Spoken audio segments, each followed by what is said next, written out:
Mesdames, Messieurs, le président s'est exprimé. Malgré ses faux airs contris et un furtif mea culpa de circonstances, force est de constater qu'Emmanuel Macron n'a une fois de plus pas entendu les aspirations profondes du peuple français. Le mouvement des Gilets jaunes, toujours soutenu par une grande partie de nos compatriotes, est le révélateur d'une crise sociale, économique, identitaire et institutionnelle qui couve depuis des décennies. Or, aucune des annonces présidentielles ne semble à même d'apaiser cette sorte de révolte populaire. Oh, certes, il semble faire marche arrière sur ses errements fiscaux les plus grossiers.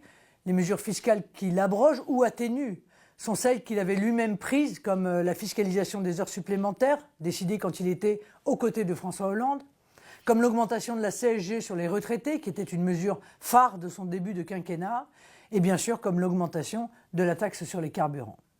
Quant à la majoration de salaire de 100 € pour les personnes au SMIC, il ne s'agit en réalité que d'une accélération de la mise en place d'une hausse de l'allocation d'activité prévue initialement pour la fin du quinquennat.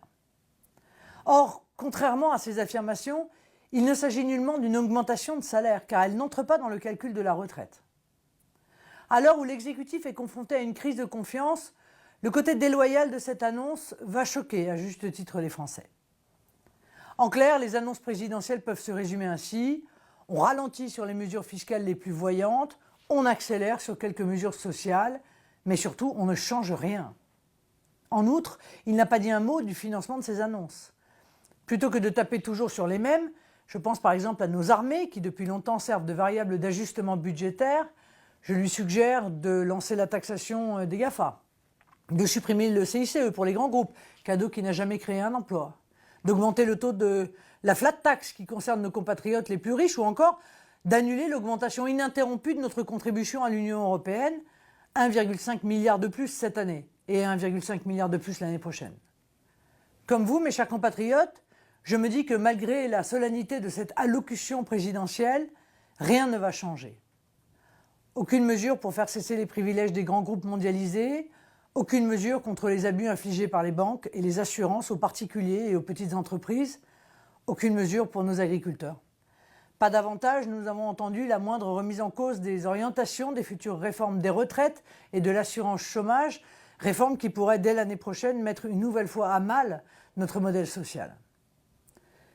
Mes chers compatriotes, ne soyez pas dupes, il ne change ni de cap ni de route. Il met juste en œuvre le vieil adage « reculer pour mieux sauter ». Par ailleurs, alors que l'on sait que l'immigration a pour objet de tirer les salaires à la baisse et pour conséquence d'effondrer nos systèmes sociaux, pensez qu'il a fait approuver le jour même de son intervention le pacte des migrations de Marrakech, c'est-à-dire ni plus ni moins un engagement à organiser et accélérer la future submersion migratoire de notre pays.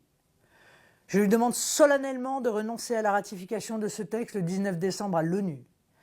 À défaut, s'il approuvait ce pacte antisocial et antinational, seul, sans même consulter le peuple, il porterait le poids de cette indignité et devrait assumer la colère du peuple français.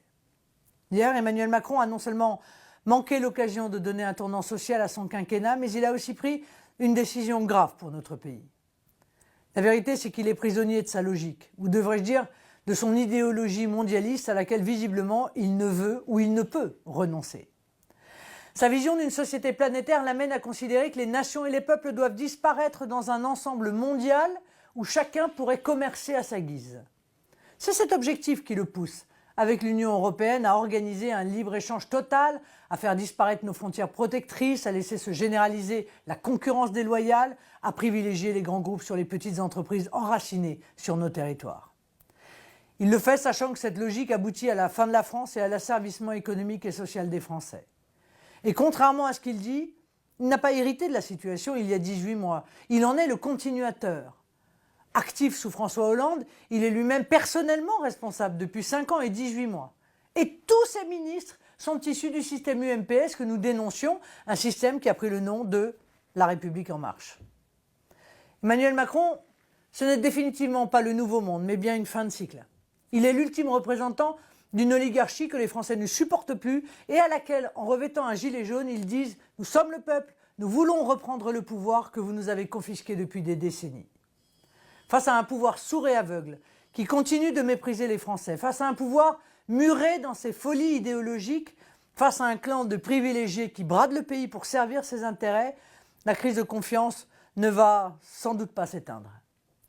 Si j'ai soutenu les manifestations, sans y prendre part, c'est que mon rôle est de proposer une solution politique pour sortir de cette crise. Cette solution politique passe par la mise en place d'un modèle social plus protecteur, par la mise en place d'un modèle économique au service du bien commun qui prend bien sûr en compte la question environnementale, par la défense de notre patrimoine, matériel et immatériel, et par le retour d'une réelle démocratie fondée sur une juste représentativité de chacun. Vive la République, vive le peuple, vive la France.